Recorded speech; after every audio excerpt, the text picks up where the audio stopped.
അതിന്റെ sound mixing ആണ് അതിന്റെ പേടിപ്പിക്കുന്ന ഘടകം എന്ന് പറയുന്നത്. കാരണം ഓരോരോ ആക്ഷനും കാര്യങ്ങളൊക്കെ വരുമ്പോഴല്ല അതായത് മെയിൻ ഈ ഹൊറർ പടത്തിലുള്ള ഒരു പേടിപ്പിക്കുന്ന സംഭവമൊക്കെ ഇതിൽ തന്നെ ഉണ്ട്. പക്ഷെ അതൊക്കെ ആസ്വദിക്കണമെങ്കിൽ സൗണ്ട് പ്രധാനമാണ്.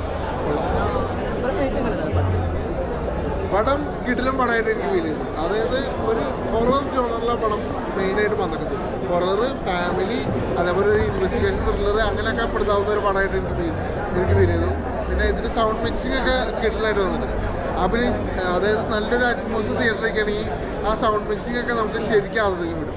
അത് ആക്ഷനൊക്കെ വരുമ്പോൾ ഉള്ള സൗണ്ടിൻ്റെ സ്കോറിംഗ് ഒക്കെ കിടിലായിട്ടുണ്ട്. പിന്നെ അതേപോലെ തന്നെ ഇതിൽ അഭിനയിച്ച എല്ലാവരും, അതായത് സ്റ്റോറി വൈസ് നല്ലൊരു കഥാമൂല്യമുള്ള ഒരു കഥയായിട്ട് എനിക്ക് തോന്നുന്നു. അത് കഥാമൂല്യം എന്ന് പറഞ്ഞാൽ നല്ലൊരു കഥയായിട്ട് എനിക്ക് ഫീൽ ചെയ്തു. കാരണം ഒരു എന്താ പറയുക, ഒരു കൊലപാതകവും കാര്യങ്ങളൊക്കെ ആയിട്ട് പിന്നെ അത് ചുറ്റിപ്പറ്റി ഹൊറർ അങ്ങനെ കയറി എന്തായാലും മസ്റ്റ് തിയേറ്റർ വാച്ച്.